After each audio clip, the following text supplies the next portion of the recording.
Hello friends, मैं अंकुर सोलंकी स्वागत करता हूं अपने यूट्यूब चैनल पर। आज है 29 जुलाई। आज की करंट अफेयर और गवर्नमेंट जॉब रिलेटेड न्यूज़ देख लेते हैं। चलिए शुरू करते हैं। तो पहली न्यूज़ यहाँ पर डॉक्टर भीमराव अम्बेडकर विश्वविद्यालय की संशोधित स्कीम जारी हो गई है। जो एग्ज़ाम के लिए डेट शीट थी वो जारी हो गई है, पढ़ लेते हैं। कृपया सत्र 2020-21 की मुख्य परीक्षा का संशोधित परीक्षा कार्यक्रम जो कि दिनांक 15/7/2021 को जारी किया गया था के अंतर्गत BA second year philosophy and music vocal instrumental stringed sitar विषय की परीक्षा दिनांक 2/8/2021 को एक ही पाली में होने के कारण तथा दिनांक 7/8/2021 को TGT की परीक्षा प्रस्तावित होने के कारण इस दिनांक की समस्त पाली की परास्नातक की परीक्षाएं संलग्न संशोधित परीक्षा कार्यक्रम के अनुसार संपन्न होगी। परीक्षा समिति के निर्णय अनुसार केवल BA, BSc, BCom एवं BCom वोकेशनल के केवल द्वितीय वर्ष की परीक्षार्थियों को राष्ट्र गौरव एनवायरमेंट जो पर्यावरण स्टडीज का होता है की परीक्षा संपन्न कराई जाएंगी। अतः उक्त संशोधित परीक्षा कार्यक्रम से छात्रों को अवगत कराने का कष्ट करें। आप ऑफिशियल वेबसाइट से जाकर नया संशोधित कार्यक्रम डाउनलोड कर सकते हैं। नेक्स्ट न्यूज़ यहाँ पर देख लेते हैं। DLED प्रवेश मेरिट से ही होगा। Diploma in elementary education DLED में प्रवेश हाई स्कूल, इंटरमीडिएट और स्नातक परीक्षा की अंकों की मेरिट के आधार पर किया जाएगा।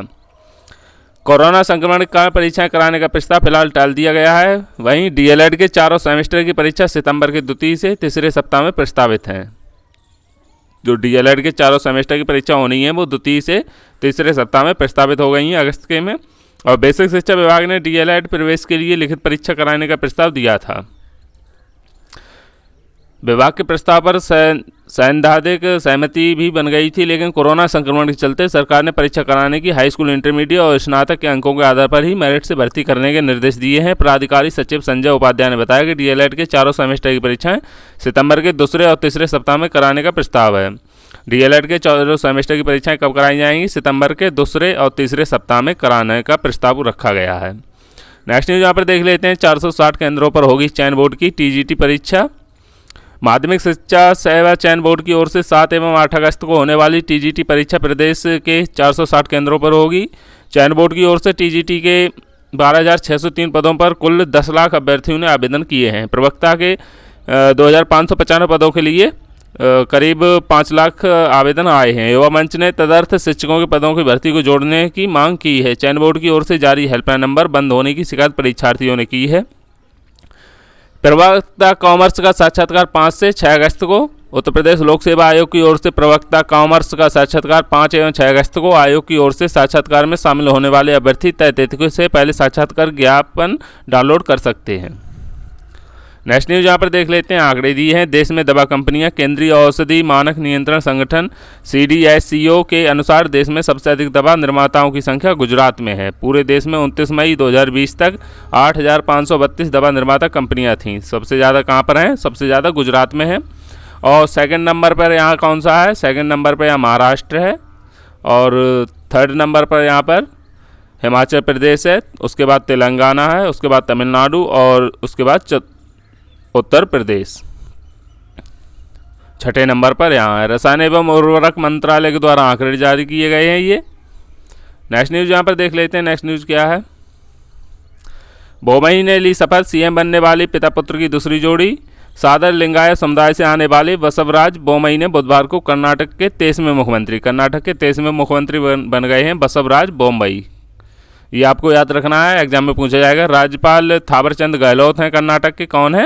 राज्यपाल थावरचंद गहलोत ने राजभवन में एक सादे समारोह में बोमई को पद व गोपनीयता की शपथ दिलाई। बोमई के पिता स्वर्गीय SR बोमई कर्नाटक के 11वें मुख्यमंत्री रहे थे। जो बोमई के पिता थे SR बोमई, वो कर्नाटक के 11वें मुख्यमंत्री थे। और ये बोमई जो बसवराज बोमई हैं ये 23वें मुख्यमंत्री कर्नाटक के बन गए हैं।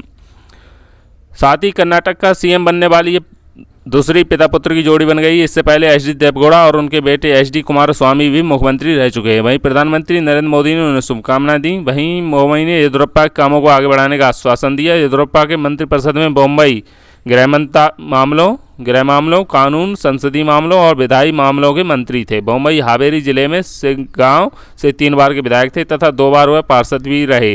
शपथ ग्रहण में पूर्व CM येदियुरप्पा, केंद्रीय मंत्री धर्मेंद्र प्रधान मौजूद रहे। नेक्स्ट यहाँ पर देख लेते हैं, पूजा पदक से एक जीत दूर है। टोक्यो ओलंपिक जो चल रहा है 2020, उसकी जानकारी है। ये अपने से 10 साल छोटी मुक्केबाज को एक तरफा मुकाबले में 5-0 से हरा दिया। पहली बार ओलंपिक में खेल रही मुक्केबाज पूजा रानी 75 किलोग्राम ने भी शानदार आगाज किया। 2 बार की एशियन चैंपियन पूजा ने अल्जीरिया के इचराक चैब को एक तरफा मुकाबले में 5-0 से पराजित कर क्वार्टर फाइनल में प्रवेश कर लिया है। सेमीफाइनल पहुंचते ही पूजा भी पदक पक्का कर लेंगी।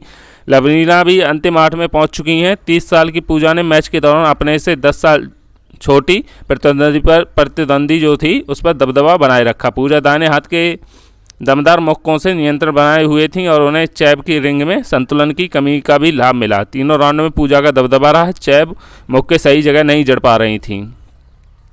क्यान से पाना होगा पार। पूजा को अगले दौर में शनिवार को पूर्व विश्व चैंपियन और ओलंपिक की कांस्य पदक विजेता चीन की ली क्यान की चुनौती से पार पाना होगा। क्यान ने 2014 एशियाई खेलों के सेमीफाइनल और पिछले साल एशियन ओलंपिक क्वालिफायर में पूजा को मात दी थी। यहाँ पर देख लेते हैं, और टूटा कंधा जला हाथ फिर भी की वापसी। पूजा का सफर मुश्किलों से भरा रहा है। वह 2017 में कंधे की चोट से जूझती रही, जिससे करियर खत्म होने का डर था। उनका हाथ 2016 में भी जल गया था। वित्तीय सहयोग की कमी के बावजूद वह यहाँ तक पहुंची। उनके पिता पुलिस अधिकारी हैं जो उन्हें इस खेल में नहीं आने देना चाहते थे, क्योंकि उन्हें लगता था कि मुक्केबाजी आक्रामक लोगों के लिए ही है। नेक्स्ट यहाँ पर देख लेते हैं, आज भारत की चुनौती किस किस में है। निशानेबाजी में महिला 25 metre pistol qualification Manu Bhaker राई सर्वनोत 5:30 पर। हॉकी पुरुष बनाम अर्जेंटीना, जो हॉकी पुरुष टीम है उसका अर्जेंटीना पुरुष टीम से आज सुबह 6 बजे मुकाबला होगा। बैडमिंटन महिला PV सिंधु 6:15 पर। तीरंदाजी पुरुष व्यक्तिगत एलिमिनेशन अतानु दास 7:31 पर सुबह। सेलिंग पुरुष विष्णु सरावनन 8:35 पर सुबह। पुरुष डबल केसी गणपति व वरुण ठक्कर 8:35 पर सुबह। महिला नेत्रा कुमानन 8:45 पर सुबह। मुक्केबाजी पुरुष सुपर हैवीटेट सतीश कुमार।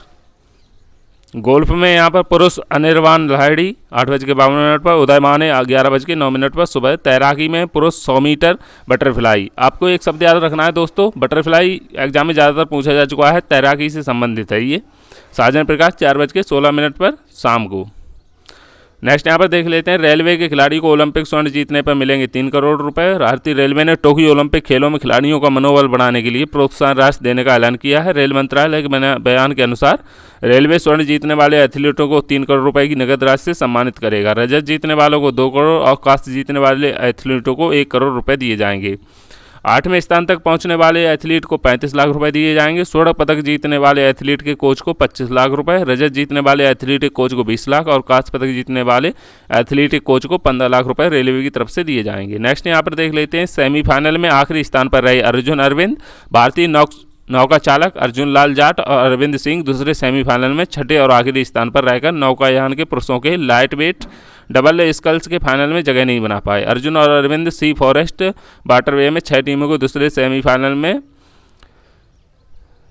अंतिम स्थान पर रहे। दोनों सेमीफाइनल में चोटी पर रहने वाली 3 टीमें फाइनल के लिए क्वालिफाई करती हैं। अर्जुन और अरविंद का सेमीफाइनल में पहुंचना ओलंपिक में भारतीय नौका चालकों का सर्वश्रेष्ठ प्रदर्शन है। गणपति ठक्कर रहे 18वें स्थान पर। सेलर की गणपति और वरुण ठक्कर की जोड़ी पुरुषों की स्किप 49 ER सेलिंग पाल नौकायान की 4 रेस के बाद 18वें स्थान पर रही। भारतीय जोड़ी बुधवार को हुई रेस में 18वें, 17वें और 19वें स्थान पर रही। मंगलवार को इनोशिमा याट हार्बर में 19 टीम की पहली रेस में वे 18वें स्थान पर थे।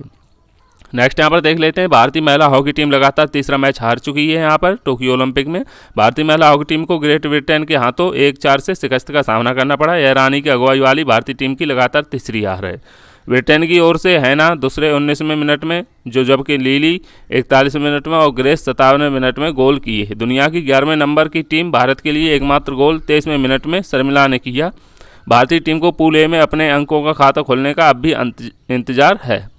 नेक्स्ट यहाँ पर देख लेते हैं, नौकायान में 7 साल पुराना विश्व रिकॉर्ड टूट गया है। यहाँ पर चीन की महिला टीम ने नौकायान में क्वाड्रपल स्कल्स 4 खिलाड़ियों की स्कल्स में विश्व रिकॉर्ड के साथ पीला तमगा जीता। चीन टीम ने 6 मिनट और 13 सेकंड का समय निकाला, जो नीदरलैंड के 2014 में बनाए गए पिछले विश्व रिकॉर्ड से 2 सेकंड कम था। नीदरलैंड ने पुरुषों की क्वाड्रपल स्कल्स में अंतिम 500 मीटर में तेजी दिखाकर विश्व रिकॉर्ड बनाया था। उन्होंने 5 मिनट और यहाँ पर 32.03 सेकंड का समय लेकर यूक्रेन का 7 साल पुराना रिकॉर्ड तोड़ा था। अब चीन ने ये रिकॉर्ड तोड़ दिया है। यहाँ पर देखिए, ये क्वाड्रपल स्कल्स है, ये खेल है और इसमें चीन ने पीला तमगा जीत लिया और रिकॉर्ड भी बना दिया है। नेक्स्ट यहाँ पर देख लेते हैं, नेक्स्ट न्यूज़ क्या है। परिवहन निगम के आरएएम और एआरएम होंगे प्रोन्नत। आरएएम बनेंगे जीएम, एआरएम होंगे आरएएम। नेक्स्ट न्यूज़ यहाँ पर देख लेते हैं, संगम नगरी से शुरू हुई थी मुंशी प्रेमचंद की साहित्य साधना। मॉडल स्कूल में अध्यापन के दौरान किया सृजन। प्रेमचंद को बहुत पसंद था शहर का साहित्य प्रवेश। यहाँ रहकर नवाब इलाहाबादी के नाम से लिखा पहला उपन्यास असरारे मुआविद। यहाँ के प्रवेश का प्रभाव उनके जीवन रचनाओं और विचार दृष्टिकोण पर भी पड़ा। प्रेमचंद ने प्रयागराज में सीखा था अध्यापन का कार्य और प्रधानाचार्य ने खुश होकर मॉडल स्कूल का बनाया था शिक्षक। नवाब राय इलाहाबादी नाम से लिखा पहला उपन्यास, ये आपको याद रखना है। प्रेमचंद ने अपना पहला उपन्यास किस नाम से लिखा था? तो पहला उपन्यास नवाब राय इलाहाबादी के नाम से लिखा था। नेक्स्ट न्यूज़ यहाँ पर देख लेते हैं, कैबिनेट का फैसला हुआ है, बैंक डूबने पर 90 दिन में जमा धन मिलेगा। बैंक डूबने की स्थिति में जमाकर्ताओं को अब 90 दिनों के भीतर 5 लाख रुपए तथा जमा राशि मिल जाएगी। इस संबंध में केंद्रीय मंत्रिमंडल ने बुधवार को जमा बीमा और ऋण गारंटी निगम यानी DICGC अधिनियम में संशोधन के प्रस्ताव को मंजूरी दे दी है। वित्त मंत्री निर्मला सीतारमण ने फैसले की जानकारी देते हुए बताया कि विधेयक को मौजूदा मानसून सत्र में पेश किया जाएगा। कानून बनने के बाद उन जमाकर्ताओं को ही राहत मिलेगी जिन्होंने अपना धन बैंकों में जमा किया है। मौजूदा प्रावधानों के अनुसार 5 लाख तक का जमा बीमा तब लागू होता है जब किसी बैंक का लाइसेंस रद्द हो जाए और परिसमापन प्रक्रिया शुरू हो जाती है। DICGC भारतीय रिजर्व बैंक के पूर्ण स्वामित्व वाली सहायक कंपनी है जो बैंक जमा पर बीमा कवर देती है। वित्त मंत्री ने यह भी बताया कि मौजूदा समय में 50% जमा की रकम इस इंश्योरेंस के जरिए कवर है। वहीं 98.3% खाते बीमा सुरक्षा के दायरे में है। पोर्टल के मुद्दे जल्द हल होंगे, वित्त मंत्री ने कहा है। नए आयकर पोर्टल में अब भी दिक्कतें कायम हैं। हालांकि वित्त मंत्री निर्मला सीतारमण ने उम्मीद जताई है कि आयकर पोर्टल से संबंधित मुद्दों को जल्द हल कर दिया जाएगा। तो आज के लिए इतना ही। वीडियो अच्छी लगी हो तो लाइक शेयर सब्सक्राइब जरूर करना। Thank you for support.